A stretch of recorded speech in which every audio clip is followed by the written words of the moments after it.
자기 객관화와 포지셔닝을 마치셨나요? 여유로움의 메커니즘을 이해하셨나요? 그렇다면 이제 비로소 실무적인 내용을 이야기할 때입니다. 많은 연애 채널이 이런 기본적인 밑바탕 없이 플러팅 기술이나 매력적인 남자인 척하는 기술과 같은 효용성 없는 스킬만을 가르칩니다. 왜 제가 이런 채널을 쓰레기라고 하는지 복싱에 비유해 설명해 드리겠습니다. 복싱 체육관에서는 처음 몇 달간은 줄넘기, 스텝, 그리고 거울 앞에서의 끝없는 원투 펀치와 같은 기본기 연습을 지루하도록 가르칩니다. 하지만 몇몇 체육관은 회원을 유치하기 위해 등록한 지 한 달도 안 된 관원에게 훅과 어퍼컷 그리고 콤비네이션과 같은 재미있는 기술을 먼저 가르치는 곳도 많습니다. 관원 입장에서는 재미있겠지만 시간이 흘렀을 때 전자의 관원과 후자의 관원 중 과연 누가 정말 실력자가 되어 있을까요? 연애도 마찬가지입니다. 기본기가 갖춰지지 않은 상태에서 향수를 바꾸고 유튜브에서 플러팅 기술 몇 개 배운다고 해서 크게 달라지는 것은 없습니다.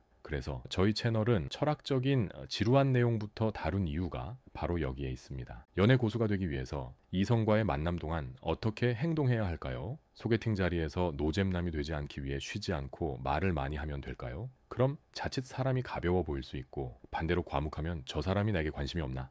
또는 노잼남인가? 라는 오해를 사기 쉽습니다. 정답은 없습니다. 내가 시시각각 유연하게 나의 페이스대로 주도권을 잡기 위해서는 그 상황을 몸에 배일 정도로 학습하고 단련해야 합니다. 이해를 돕기 위해 제 경험을 공유하겠습니다. 과거 헌팅 술집에서 놓치면 후회할 것만 같은 롤로 치면 마스터 구간, 급 외모의 여성분들과 합석한 적이 있었습니다. 저는 놓치지 않으려는 조급함에 오버페이스로 드립을 쳤었고 또한 오디오가 비지 않기 위해 저가치의 질문 취미가 뭐예요? 저 몇 살 같아요? 등을 남발했습니다. 또한 충분한 라포 형성이나 적절한 분위기도 아니었는데 급하게 애프터 신청과 연락처를 물어보다가 결국 망했던 기억이 있습니다. 반대로 예전에 곱창집에서 옆 테이블과 우연치 않게 이야기를 주고 받다가 의도치 않게 브론즈 실버급 여성들과 합석이 되었던 경우가 있었습니다. 그때는 잃어도 아쉬울 것 없는 티어였기에 자연스럽고 편안한 분위기로 함께 놀았습니다. 그러다 보니 10년지기 친구처럼 서로 편안한 분위기로 2차, 3차까지 정말 즐겁게 놀았고 물론 사귀진 않았지만 이후로도 친구로서 꽤 긴 시간 알고 지냈던 좋은 기억이 있습니다. 어떻게든 실망시키지 않고 오디오를 채워 이 자리를 유쾌하게 만들어야 한다는 강박과 긴장감은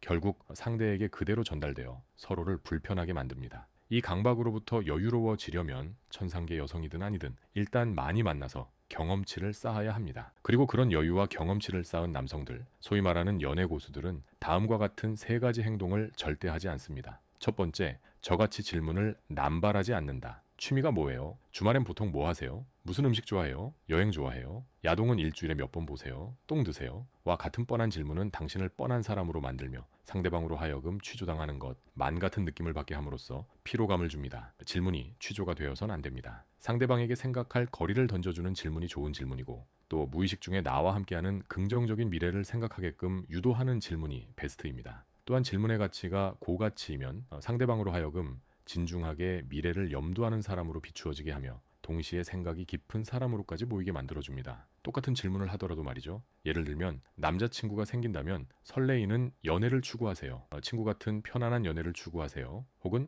홍길동 씨가 생각하시기에 결혼을 하게 된다면 어떤 가정이 행복하고 이상적인 가정의 모습이라고 생각하세요? 와 같은 질문은 상대방으로 하여금 진중하고 미래지향적이며 동시에 이 만남을 가볍게 생각하지 않는 사람으로 보여지게 만들어줍니다. 또 신박하기도 하고요. 혹은 분위기에 따라서 분위기가 조금 가볍다면 밸런스 게임과 같은 vs 놀이로 가볍게 질문을 시작하는 것도 좋습니다. 예를 들어 위생관념이 박살난 남편, vs 경제관념이 박살난 남편 어떤 남편을 고르시겠어요? 와 같은 질문은 재미도 있지만 그 사람의 가치관을 엿볼 수 있는 도구가 됩니다. 단순 취미가 뭐예요? 보다는 누가 봐도 흥미로운 소개팅장에서의 대화 주제일 것임에도 틀림없고요. 둘째, 되도 않는 드립이나 과한 리액션을 자제하라. 정말 인싸력이 뛰어난 사람들은 장난이나 농담을 통해 선을 잘 지키면서도 적재적소에 터뜨리며 유쾌한 분위기로 이끌어가는 능력이 있습니다. 근데 그런 걸 모르는 사람들은 기승전결 없이 드립을 치고 선을 넘으며 갑분싸의 상황으로 몰고 가는, 다시 말해 안 하니만 못한 장난을 치는 사람들이 있어요. 제가 에피소드 2화에도 말씀드렸다시피 그냥 찐따면 찐따답게 그 안에서 파생되는 다른 매력으로 승부를 보셔야 합니다. 가짜는 드립은 금물입니다. 또 과한 리액션도 하지 마세요. 그렇다고 해서 상대방이 말하는데 경청하지 않는 태도를 취한다든지 휴대폰 만지거나 이어폰을 끼고 음악을 듣거나 엎드려 자거나 상대방 얼굴에 가래침을 뱉거나 하는 행동을 하면 안 되겠지만 무슨 인사평가 시즌에 접어든 회식 장소에서의 부원 마냥 리액션을 한다거나 하면 제가 이전 에피소드에서 언급했다시피 자칫 악성재고로 보여질 여지가 생깁니다. 뭐든지 적당히 적절하게 하는 것이 중요합니다. 마지막으로 희소성 없는 칭찬을 하지 마라. 다른 여자들에게도 적용될 수 있는 칭찬이나 노골적인 칭찬은 상대방으로 하여금 부담감을 줄 수 있고 더 나아가 오히려 마이너스로 작용할 수 있습니다. 예를 들어 너무 예쁘세요. 몸매가 좋으시네요. 와 거유시네요. 맛있어 보이세요. 일래요.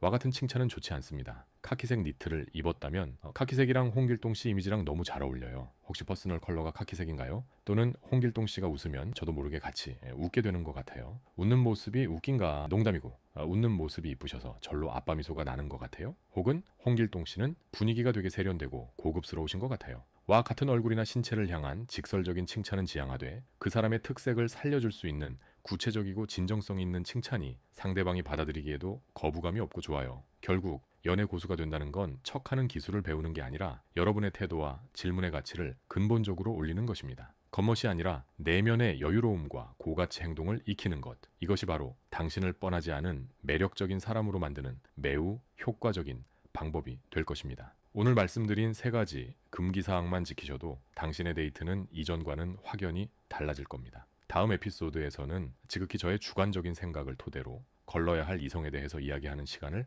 갖도록 하겠습니다.